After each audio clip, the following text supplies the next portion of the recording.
The COVID-19 Military Support Initiative was launched by the Association of Defense Communities, Blue Star Families, and participants of the White Oak Collaborative.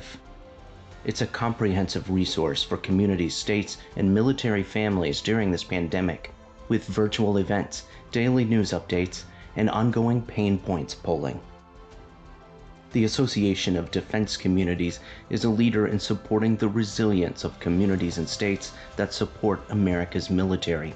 Blue Star Families is a national nonprofit supporting active duty, National Guard, Reserve, veterans, and their families while strengthening local communities. The initiative is presented by Booz Allen Hamilton, with significant support from USAA. Other sponsors include the Bristol-Myers Squibb Foundation, the Association of Military Banks of America, the Military Housing Association, Hunt Companies, JP Morgan Chase & Company, and First Command Financial. And now, today's CMSI virtual event.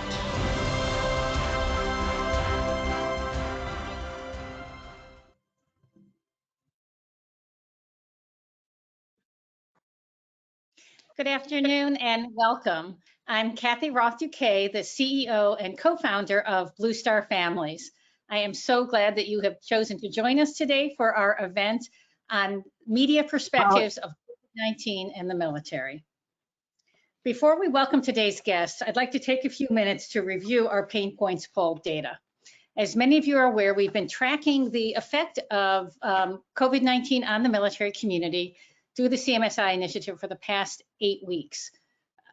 This current poll shows over 6,600 participants. You can see these in more depth on the CMSI website that we'll be posting later. Next slide. We will move past our pain points because I'm going to spend a few minutes talking about each of them next. However, I do want to point out that 20% of our military caregivers say that they do not have the resources they need to effectively care for their child or adult with special needs. So that's something we'll be tracking further. Next slide, please. During week 8, 7% of military family and 13% of veteran family members had a member of their household who was at high risk, and they felt that impacted their ability to get food. This underscores the need for no contact delivery options. We're sending a letter to Rear Admiral Bianchi, the Special Assistant for Commissary Affairs, to see if we can expand the click-to-go curbside pickup program at several of the most installations where we can see through the poll that there's the most acute need. 9% of military family respondents, 10% of veteran respondents say that they use the reduced and free school lunch program and are no longer able to access it because of the pandemic. We're looking for help in alleviating this problem by having Congress amend the rules for SNAP eligibility in BAH. So far, we haven't had much traction on that issue, but we will keep working on it. Next, we took a look at transitioning students. We see that 32% of military family respondents have children who are supposed to transition in this next year. Another 10% are unsure, and families are very concerned about the effect of that transition. We'll be looking to have a town hall on this issue in the coming month. We took a look at transitioning. Next, we took a look at female service members. The pandemic is affecting males and females differently, males and females in uniform differently. And that's something that we're going to ask the services to take a closer look at. We're seeing that a greater proportion of women have increased work hours, are working remotely, are experienced a diminishing quality of work, and have had to try to reduce their hours because of childcare needs. This is certainly a relevant topic for our population and for America at large, but we'll be trying to dive deeper into this in the future. Now I am excited to tee up our program. Brianna Keeler will be leading the discussion, but we will have opportunity for those on the line to ask questions. You can start asking questions as soon as now, and we'll collect them for later in the conversation. Ask questions by typing directly into the chat function on the webinar on your screen. We hope that you will join us in that. Now it is my great pleasure to introduce Brianna Keeler, our great friend and a great advocate for military families. She's anchor of CNN Right Now and author of the Homefront blog, a column focused on military families with a goal to bridging the civil-military divide. Brianna is an ambassador for Blue Star Families and an advocate for many other nonprofits. She has helped us with many of our CMSI projects in the past. Brianna, may I welcome you on now? Oh, in the nick of time, I think, with a smudge on my little camera here, I think. All right, hopefully that's a little better. I just got off, so I ran to my office. Kathy, it's great to see you. It's great to see you too. Brianna is on air until 3, so here she is at 3:07. It's very impressive work. Considering my technical difficulties that I experienced. But Kathy, thank you so much for having me and this awesome panel, which you can see everyone who's on it. They're fantastic. So I'm really excited to be a part of this. So I'm going to go ahead and introduce everyone. So if you all can just share your webcam as I introduce you. We have Megan Myers, who's the Pentagon Bureau Chief for Military Times, Dan Lamothe, National Security Writer for the Washington Post, Jennifer Griffin, National Security Correspondent and Pentagon Reporter for Fox News, and Luis Martinez, Senior Pentagon Reporter for ABC News. It's so lovely to see all of you. Thank you so much for joining us today. And I just want to tee up the conversation here because I think, and do we have Luis on, or is that just my computer messing that up? Luis is on. Oh, great, here we are. Okay, great. We're all here. This is like a miracle. Amazing. Okay, so I think being members of the media, we certainly have a unique perspective when it comes to the ways that the coronavirus pandemic is impacting the U.S. military, especially those of you who are covering the Pentagon and are now covering it in a very different way, right? Just because of how everything going on. So in the long term, we, I think, can anticipate implications that have to do with recruitment. You know, we've kind of already seen that as the military works its way through it, retention, deployments being affected, and then we're also seeing impacts on military families already. Some of them are paying rents or mortgages as they're stuck in limbo between their PCSs or with their PCSs. They're managing kids from home, managing kids at home because they don't have daycare options. And you know, a lot of military spouses are also nurses, for instance, and teachers, because those are kind of careers that are a little bit portable and allow you to move with your service member. So there's a lot of implications here on spouse employment and how they're juggling all of that. Luis, I would love to start with you. If you can just share with us a human interest story that maybe you have been privy to recently in your coverage, maybe something that is helping to show the impact of the crisis and how it's directly affecting the military community and their families. Sure, Brianna. It's actually going to be a summary of a couple of people because I'm finding that everybody in the military is being affected by the coronavirus just as much as in the civilian world, everybody's being affected by it. You know, in talking to people that I know, have known for a couple of years, they all have definite experiences of everything that Kathy was talking about earlier. Summertime is when families move, when they go around America and around the world. I know of two service members who they're waiting to find out when is the Pentagon going to lift that stop restriction so they can go, because they've got kids at home. They have everything ready. They have everything packed, and they don't know if they're going to get that waiver. And if you don't have that waiver to move around, it's going to be really difficult. I know I have one service member I know who lives in Hawaii. He's geobaching it, as we like to say, at the Pentagon right now, for about a year while his family was going to finish up school here in Norfolk. It's unclear now whether the family is going to be together. And I know that it's been a really difficult for the spouse back at home to pick up the schoolwork issue. I mean, that's something that I don't think anybody ever anticipated, is that in addition to everything that you do in raising your family, that you're now going to have to be the primary educator, especially if you have young kids. And just to finish up here, I have two service members who their wives are pregnant. They've been told by their bosses that they should telework for the duration until the pregnancy comes to term. That's a sign to me of an understanding boss, but at the same time, it's kind of shows you the breadth of everything that's going on here. Every member of this service, every member of the military services is being affected by this. Yeah, I think we're all hearing so many stories, and some people are better off and worse off than others, certainly as they're going through this. And I wonder if anyone else, if anyone else has sort of a story of personal interest where they're seeing people because they're in the military or kind of facing different challenges right now. Maybe you could share that with us. Well, Brianna, I could, oh, let's see. Sorry, Megan, I didn't mean to speak. Okay. Yeah. So I had an experience in the last couple of days where my nephew, who was an ROTC Army graduate from WashU, was supposed to be commissioned this past week, and he ended up being commissioned, but the family was supposed to all gather together in St. Louis and support him. He had been top of his class. He graduated applied math, which I don't even know what that means, and he was he got the Recondo Award at his summer training school. He had come up with a virtual training program when everything had to stop in March that is now being suggested to be published and used by the Army as a best practices. But we had a kind of sad little ceremony where somebody held an iPhone from afar, and 2 ROTC recruits, were commissioned into the Army.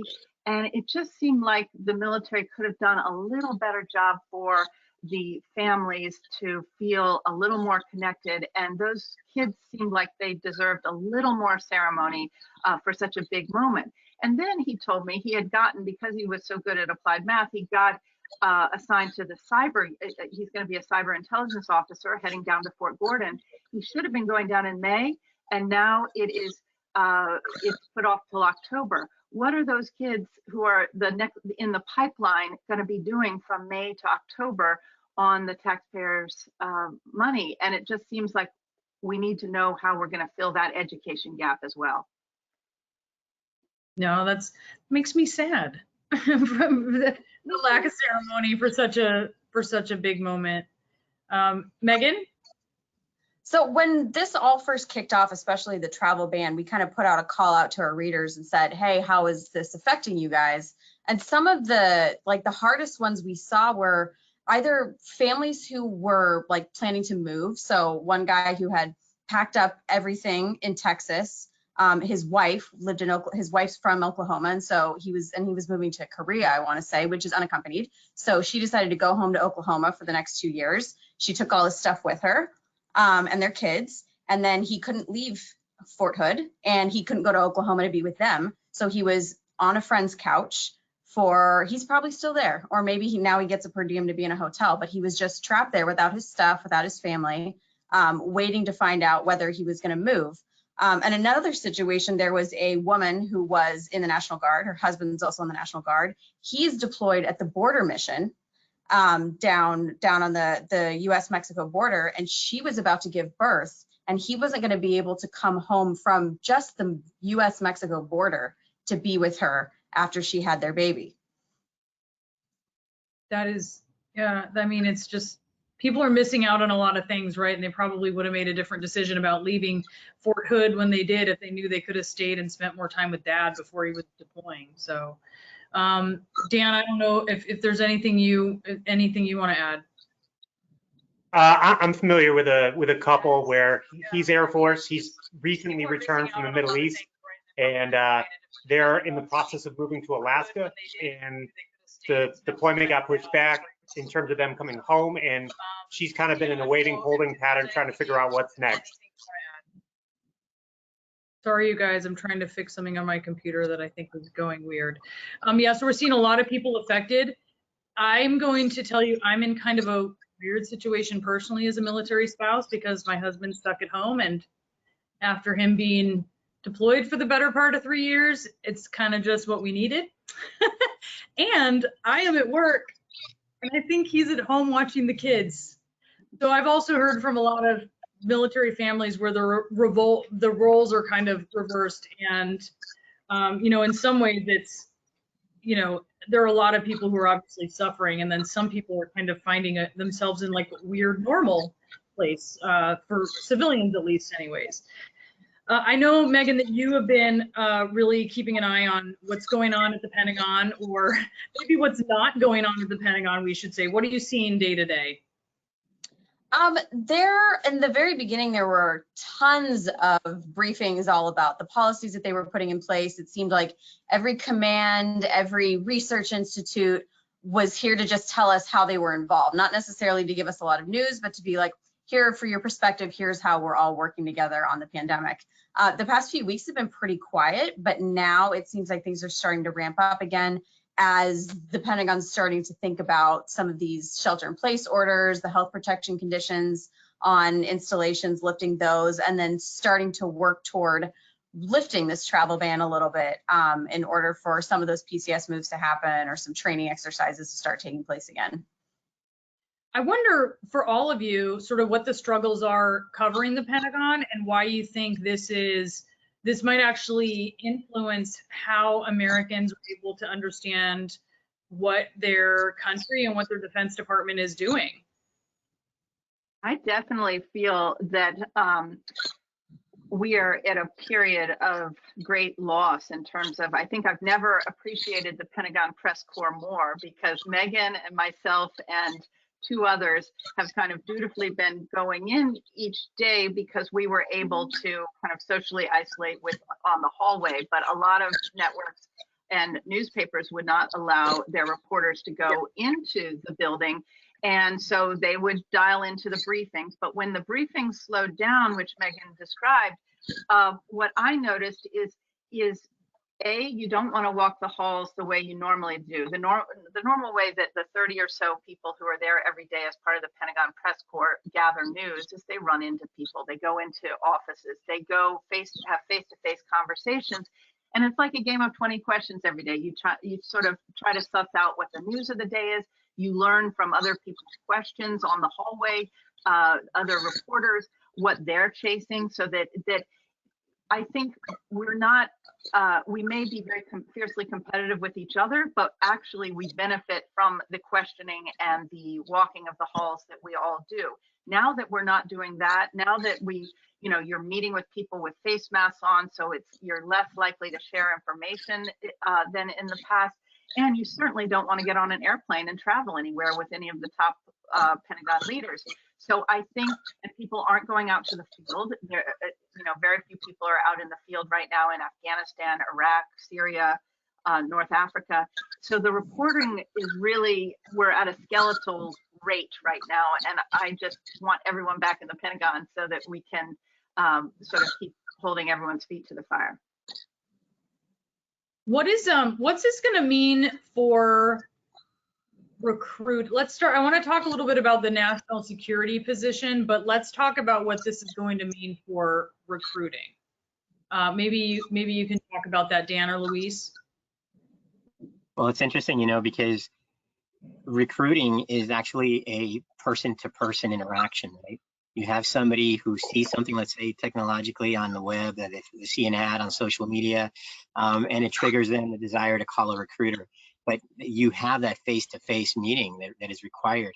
And this is required the military to adjust and do tele meetings, essentially, with potential recruits. But there's two sides to this. One is recruiting, the other is retention, right? And with retention, what's happening here is that I think because of the uncertainty of the economic situation that we're in right now, you're having record retention rates for this year already.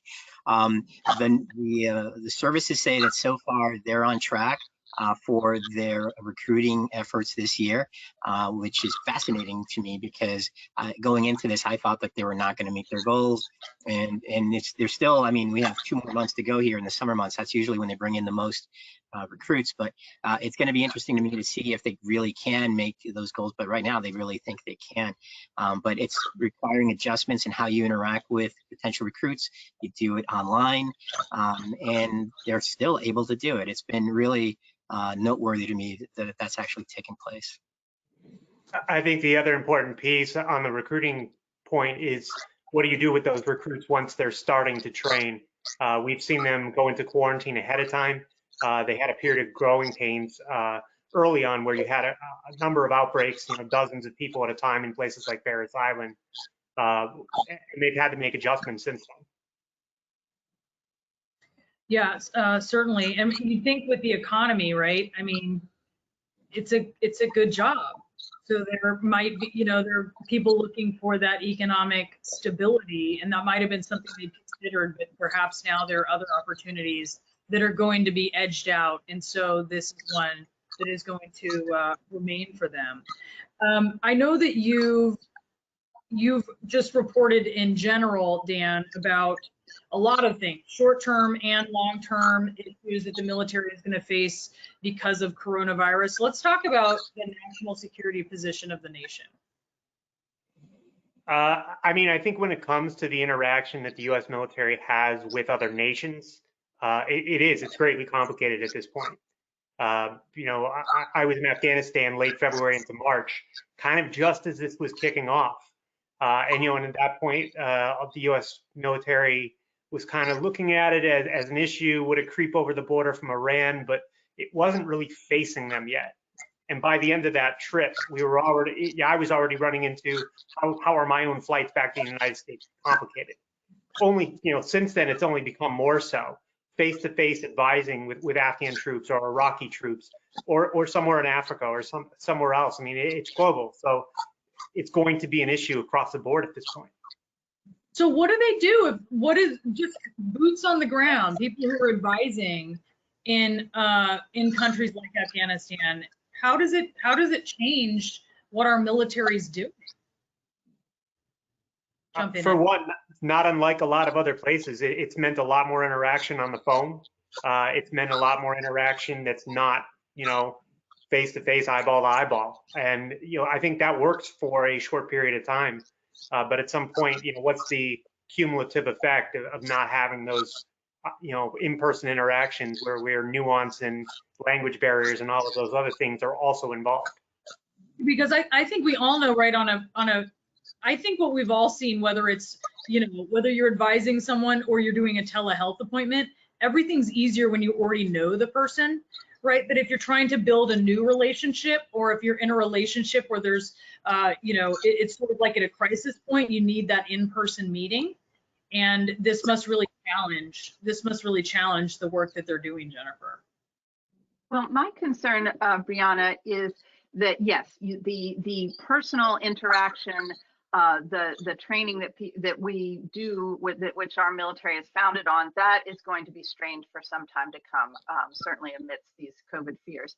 But I'm concerned that with so many countries, whether it's Iran, which has had an extremely high rate of COVID cases, and even at the top leadership level, and Russia wanting to suppress the numbers that are actually being affected by COVID, China doing the same. I'm concerned that as the U.S. military, these tensions with those three countries, if you will, have not gone away in the last few months. And now I'm concerned that leaders are going to try to divert attention away from their domestic problems and try to divert in some way, and which could mean a military diversion of some sort. We have heard about more interactions in the South China Sea. 8 times last week, the Chinese military buzzed U.S. surveillance planes. We see that there are instances where Iran is sort of pushing buttons over in the Middle East, seeing how much they can get away with in Iraq and elsewhere. I'm concerned that we could back in as leaders really are facing incredible domestic pressure, including our own, might try to divert in some way, or might miscalculate because you are not having those face-to-face interactions or ability to communicate because of COVID. I think one of the stories that we've all seen so much of has to do with the aircraft carrier Roosevelt. And I wonder, as you are looking at how the military has handled this, how they've struggled to handle this, whether it's on the kind of, whether it's on sort of the PR side of things, or whether it's most importantly on how are they taking care of these sailors, what are the questions or even the answers that gives you as you look at that? Megan? I mean, we've really seen them struggle with this in real time. With TR, it was, there's an outbreak, they're pulling into port. Okay, everybody wait and see what's going to happen. Then Captain Crozier sends out his letter, and then it becomes, as it is in any military service, it becomes a damage control, it becomes a death before dishonor sort of situation where like now you're dealing with this outbreak, but you're also dealing with this captain who's gone off the rails and he's making the Navy look bad. And how do we handle it? Do we, he has legitimate concerns. Do we just can him? But then we have to deal with the fallout of like, hey, but isn't he doing the right thing by speaking out about this? And we saw how that turned out. They did can him, and that in the end, it looked way better. I mean, it looked way worse for his boss, than it ever did for him, even though maybe originally he didn't handle it properly. The guy who took over from there handled it really badly and, made the situation 10 times worse. So since then, they've kind of smoothed things out a little bit, but it's still not great. On the Kid, when there was the second outbreak, they got up and they said this many people and we're doing this testing and blah, blah, blah. But a couple of days later, they stopped giving the updates. They stopped giving the updates on TR. Another service member died over the weekend. There's been no release about that. There's been a lot of just me back and forth all day trying to get someone to confirm who this person was and which service even they came from. You call around to the Joint Staff and they don't know, and they can't, if they do know, they're not going to tell you because the service needs to be the one who releases that information. And, all people really need to know is just that this person died and, details are forthcoming. We understand it's a sensitive medical situation and, there are national security implications for reporting about large outbreaks wherever they are. But at the same time, everybody's being affected by this, and there's no reason not to at least get the bare minimum of information out as soon as you can and start to get ahead of it a little bit. Let's talk a little bit about the National Guard, because it's really been a part of the discussion here over the past couple of weeks when it comes to National Guard activations. Are they going to get their benefits? What kind of insights can you all give us on that? They're stuck in this situation, right, where in the beginning, the Pentagon was saying, we really don't want the military we should be the last resort, right? We don't want the military to do all of the response to this.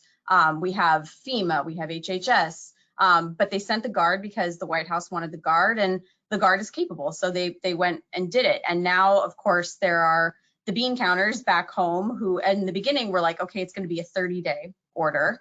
That came down in April, and everyone was like, well, wait a second, 30 days, at 31 days, they get their retirement eligibility, get these education benefits. You got to make it 31 days. And everyone was like, oh yeah, right, of course, we should make it 31 days.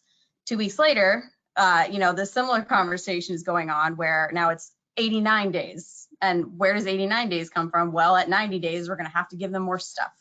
And it's just kind of a political quagmire that didn't need to happen. Everybody agrees that they should be compensated for what they did. They took risk. I mean, hundreds of National Guard members have contracted coronavirus while responding to the pandemic in their communities.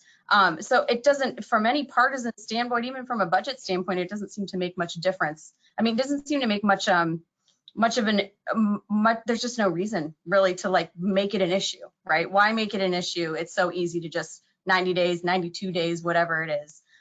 So the Pentagon here, of course, they're going to say no, we want our service members to be, to be compensated for their work. Now, of course, the Secretary says, of course, if their missions are still essential, we have to do a little bit of a review and see who needs to be where, and if it really does need to be extended and if it doesn't. But everyone just kind of, it's hard to figure out whose idea this was, basically, because whoever you ask is like, oh no, we don't, this wasn't our idea. And FEMA, Louise, I think, right? And that's what they're saying, is that it was FEMA that came up with this, that it was FEMA that pushed it out to the governors, and that the DOD went along. And then you saw Secretary Esper last week, when this turned into a political situation, he's saying, as Megan just said, that I'm going to recommend that they keep going as long as they're essential. So they realize the sensitivities with this. But one more thing about what Megan was saying is, with regards to the National Guard's use, Early on in this, General Lengel, who's the chief of the National Guard, he held a briefing at the Pentagon, and he said, we're going to see tens of thousands of National Guardsmen involved in this. And at the time, there were maybe 500, maybe 1,000 involved in the whole situation. And it seemed incredible. I was incredulous. I was like, no, that's not going to happen. Look at where we are today. I think we're at either 45 to 50,000 National Guardsmen, and they are the ones on the front line. They are the ones who are doing what you would call non-typical jobs for them. They're the ones who are carrying out testing inside of nursing homes. I mean, that is truly the front lines, right?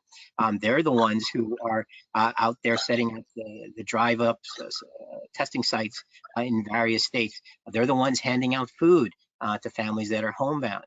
So it is a critical mission that the National Guard is doing, and very different from what we're used to seeing in terms of natural disaster response or service overseas. And so I think there's a lot of sensitivity at the Pentagon about making sure that they're covered and that they're treated right.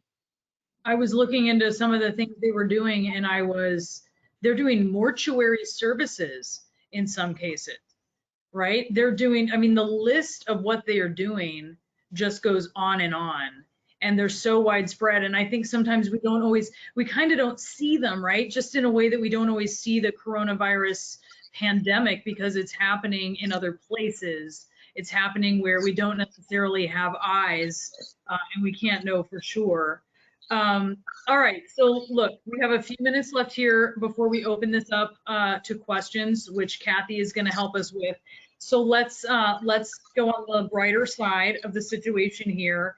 And I wonder if there are learning opportunities for the military with what's going on. I wonder if there are positives I touched briefly on a positive for my military family specifically, but I've heard it from other military families as well. I wonder have you guys seen any positives? Reach if you have to. What are you seeing? I think I see a positive when I look at the numbers, and Megan may disagree because she's done really excellent work in breaking down where the real rise is and what it means in terms of the larger population. But when I look at where we started in March, the fact that and each death is a terrible loss, but 3 service members have active duty service members have died.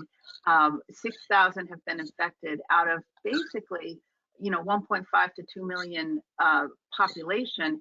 I think the TR is a really interesting case because while it was a very serious outbreak, it has the potential to be studied because most of those people recovered. Most were not hospitalized. Most were not, and you had 1 death there, which was tragic, but it is a miracle that there weren't more deaths. And so I think the TR is going to be a really important part of studying potential vaccines, how the asymptomatic spread occurs, the data on board, and we've heard the Navy dip their big toe into it, but they got diverted because they were under fire because of the firing of Captain Crozier. They really haven't come back to explain that data is a really rich set of data that can be used by immunologists and virologists all over the world. I would say that while we've talked about the use of the National Guard, a lot of the anecdotes about what they've done, how they've carried themselves, the professionalism that they've shown has been excellent. I did a long form story that ran over the weekend on a state-run veterans home in Massachusetts that has been just chaos. They've had 74 infected veterans die, close to 90 veterans die overall since late March. And talking to any number of families, probably in excess of a dozen families, to a man, every single one of them said, this was absolutely unacceptable and chaotic. We couldn't even get basic information until the Guard got involved. And then it got better. Wow. That's pretty amazing.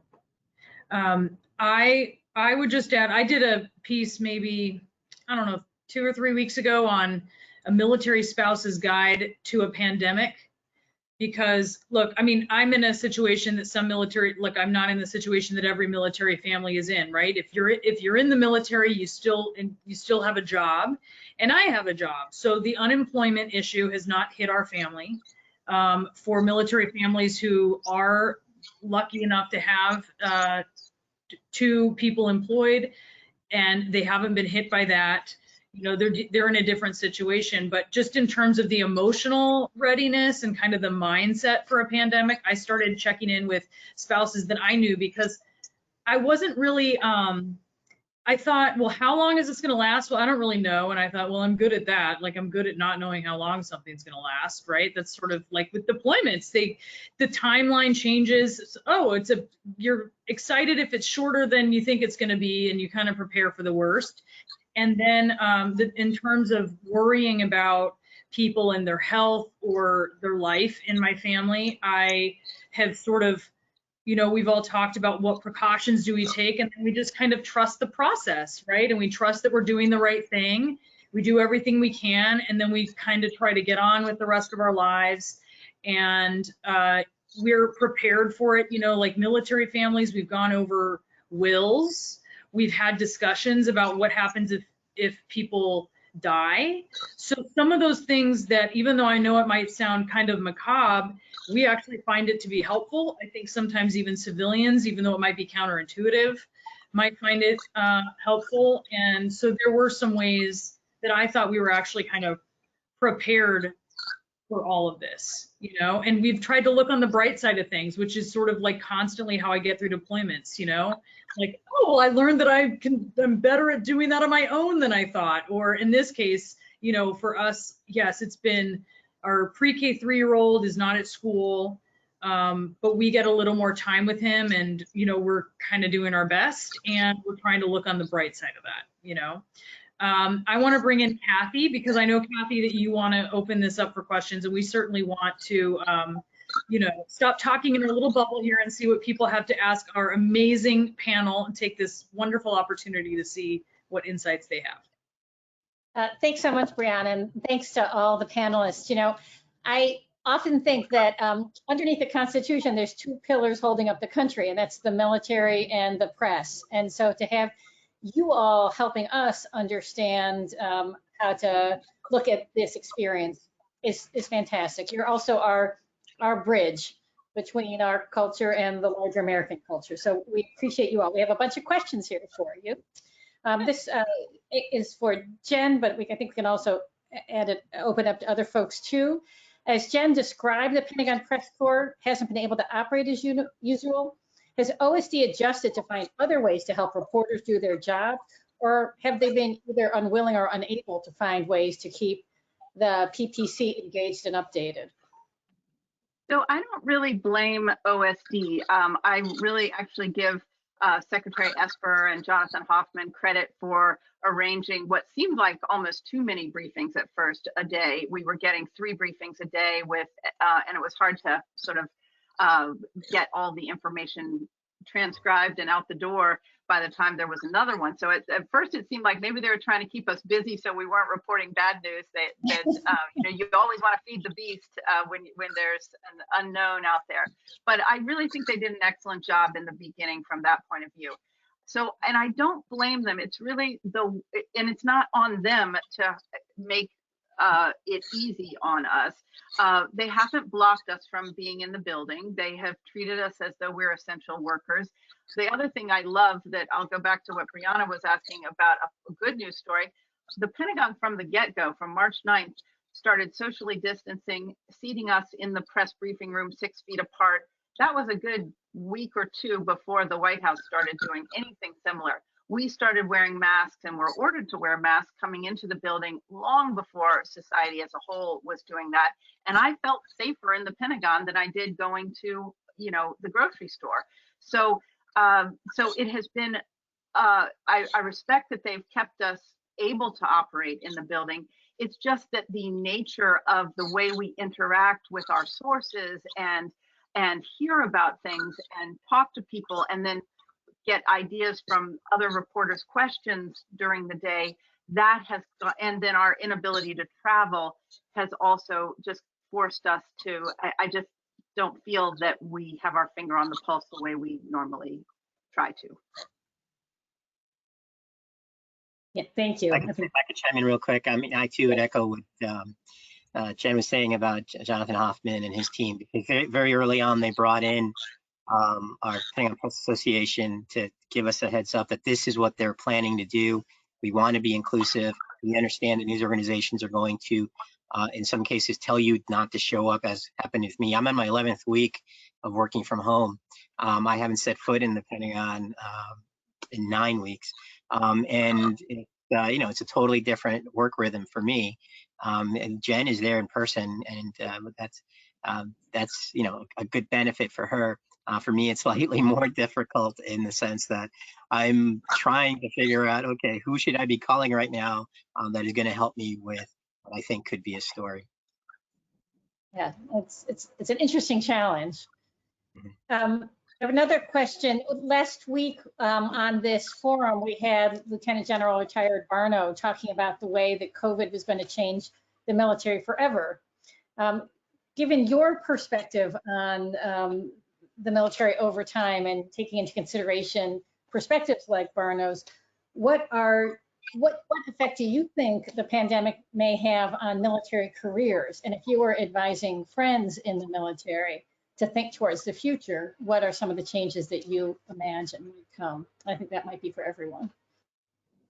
I think when we look at the ebbs and flows that are sort of natural between administrations, based on the economy, based on whatever threats might be out there, we've seen the size of the military go up and down for years. I think we're looking at one of those times where economically, based on where the nation is, based on the growing debt, and sort of just naturally, there seems to be a lot of discussion about this even predates the crisis. You kind of wonder how large the military will stay. We've had a few years of huge boom budgets, and you kind of wonder how long that lasts and what that means for career prospects and for whoever might be coming in next. Is it that much more constricted where the opportunities aren't the same? I was watching another webinar of some current generals, some retired generals last week, and they were kind of answering this question in terms of like really the way that the military will function after this. And one of the big things, one of them was lamenting is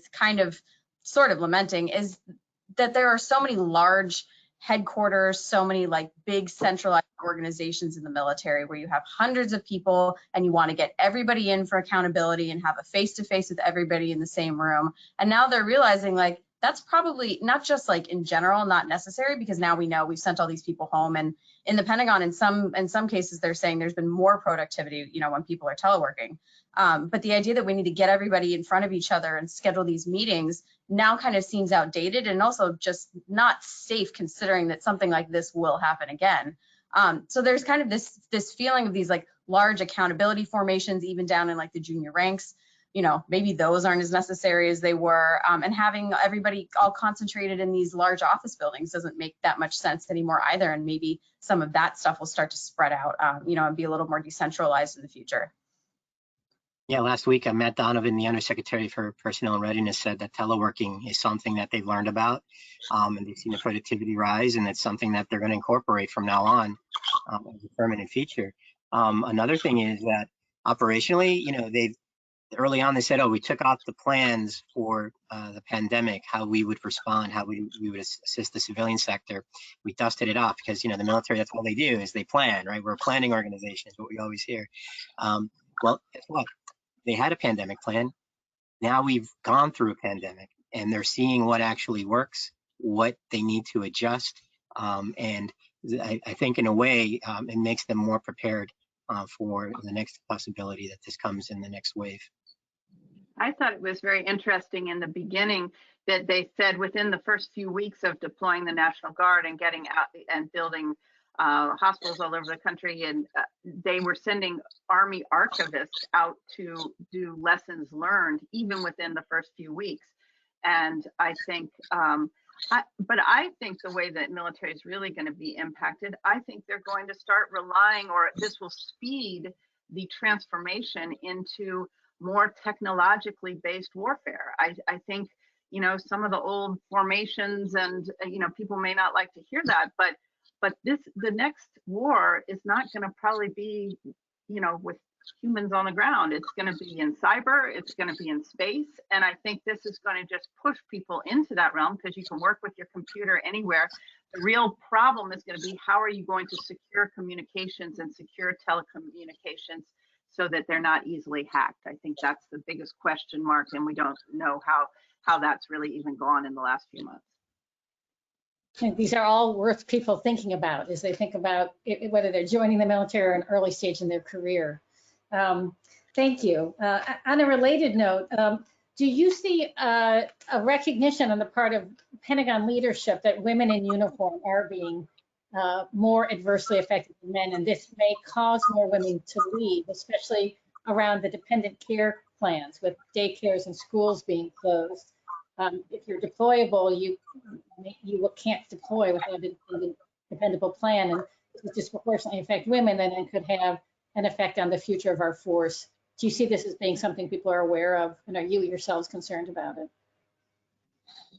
You know, I think it was RAND, I want to say a couple weeks ago, came out with a study that was not at all related to the pandemic, but it was about recruiting. No, it was not RAND, excuse me. It was the Government Accountability Office.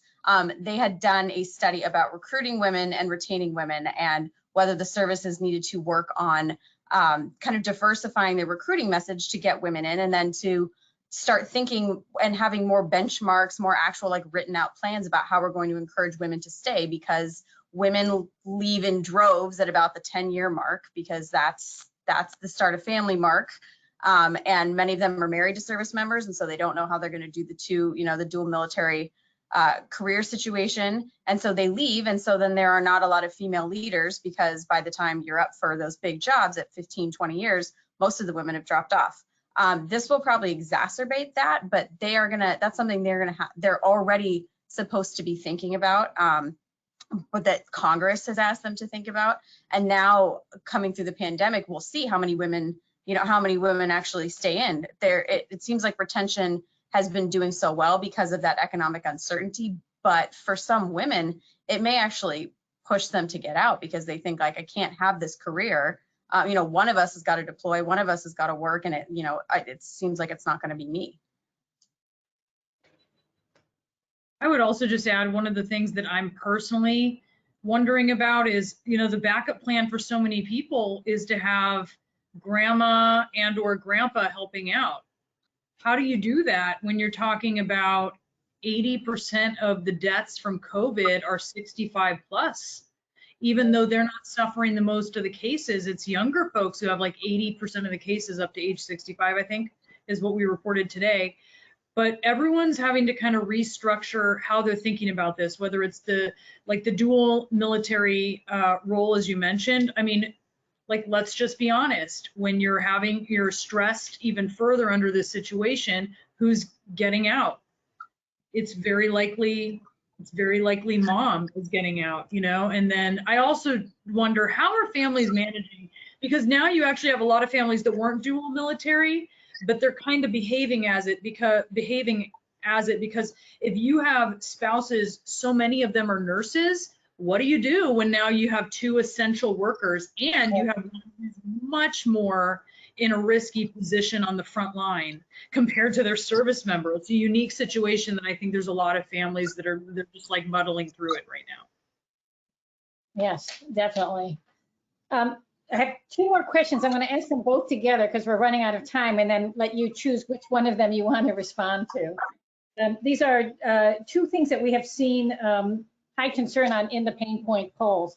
38% of service members are concerned they're not going to get fairly rated.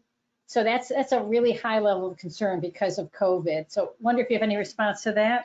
Also, we are continuing to see concern among military families that service members are being required to train despite exposure concern for non-essential kinds of formations or trainings, or in some installations, people are choosing not to wear masks in situations where it seems like it is important to be wearing masks. Are these things that you're hearing of or aware of, either of those issues? I'd love to hear your responses. On the latter point, I think all of us were asking a lot of pointed questions in March and early April about sort of these dynamics where on one hand, they're being told to social distance. On the other hand, you're seeing large unit formation for exercise, groups of people called into an auditorium to be told to social distance, things that were just absurd on their face.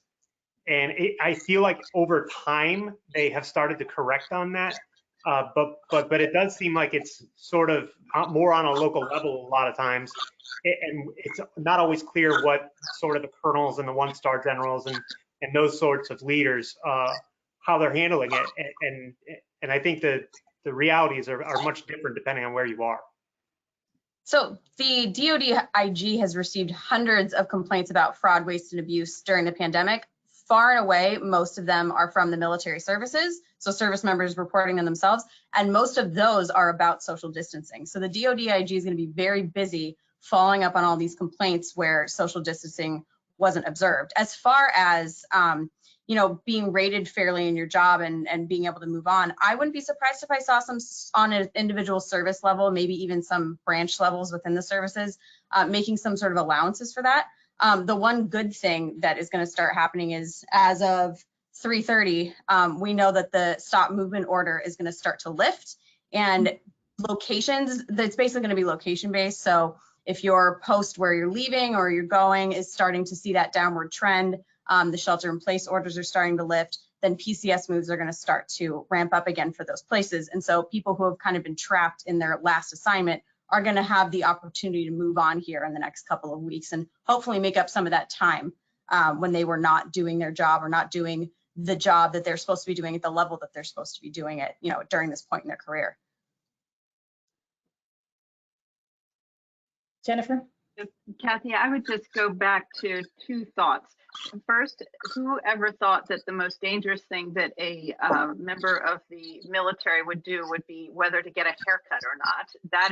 That I don't see as having been resolved by the higher upper level leadership, and that is still probably the most dangerous thing they do on a weekly basis. We saw what happened with the Marines when they carried on with it. I think all of this has to be reimagined, and I think the biggest problem for most of the bases, and one of the criticisms from the beginning of Defense Secretary Esper, which he's quite defensive about, is that he left it to the commanders and he really sort of shot it back down to the local level for decision making. The problem is most of the bases are so entwined with the local civilian community in a good way, but it's much harder to control than what we saw General Abrams able to do out in Korea. He was able to basically cordon off the base and control how COVID spread. Very difficult to do when you're entwined with people coming on and off base and living in civilian communities where the social distancing is now sort of going out the window, as we're seeing across the country. Yes. Oh, but you're mute. You're muted. The green mic. No. Oh, he's not. Are you still muted? Oh, It's on your computer. Oh no. Sure. Brilliant, Luis, we cannot miss this. I know. Maybe we need a. All right. This This is where we say check in with our guests. We try. We try. I will just, the only thing of any of what you just said that I am an expert on is the haircuts.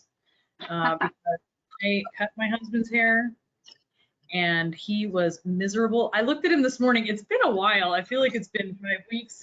I said, it's growing out so nicely. And he said, it finally looks like when I get my hair cut. Very short. I did a very short job. Very short, even by military standards. So what does that tell you? Yeah, my son did my husband's because my husband didn't trust me. And I don't know if you guys have ever seen Peaky Blinders. Yeah. Yeah. Fortunately, former Marine, he can pull it off.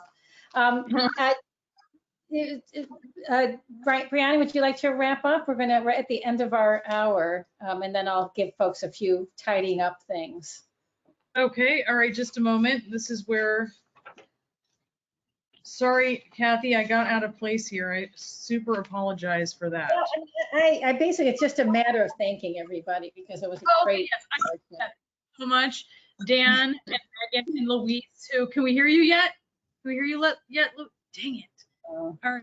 Well, you know what? We'll bring you back with full audio. We're dying to hear what you're going to say. Yeah, and Jen, thank you so much. It's so, I will tell you that when Kathy, when you told me that this was the panel of reporters that we would get to be having here today, I just looked at the names and I was so excited. And then we got Luis and it was like even better. So, I mean, you guys, this is a great little brain trust here to just kind of get all the answers. I know I've learned a lot today. Thank you so much for coming on. And Kathy, thank you for having us. Yeah, thank you. Thank you, Brianna, for always being there for us. We know we can count on you. And thank you, Jennifer, for joining us, and Megan and Dan and Luis. It was one that I was particularly looking forward to, and I got so much out of it. And I know on behalf of all of our audience, we appreciate it. We'll be playing this afterwards. I will move on for our closeout. Thank you, everyone. I want to remind everyone who attended today to please check your email after this town hall. We'll be sending you a survey and would love your feedback and your interest in future surveys.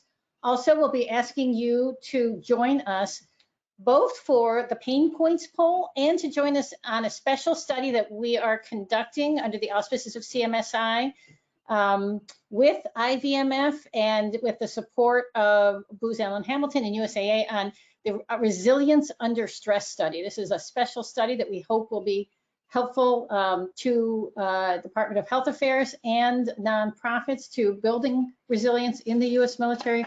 We welcome you joining us in that. And as always, please take the pain points poll. Finally, I'd like to invite you to join us next week, June 4th, 3 p.m. for a briefing on defense communities in recovery. As we look towards turning to recovery, we'll be looking at some of the top economic and community development experts to help our communities understand what strategies, tools, and resources are available to communities and states as they look to recover from COVID-19 pandemic. In the meantime, please sure to check our website, which is full of resources for military families, communities, and leaders for managing this pandemic. Thank you once again for joining us today. We hope you will join us in a future webinar, and we hope you and your families remain well. Good afternoon.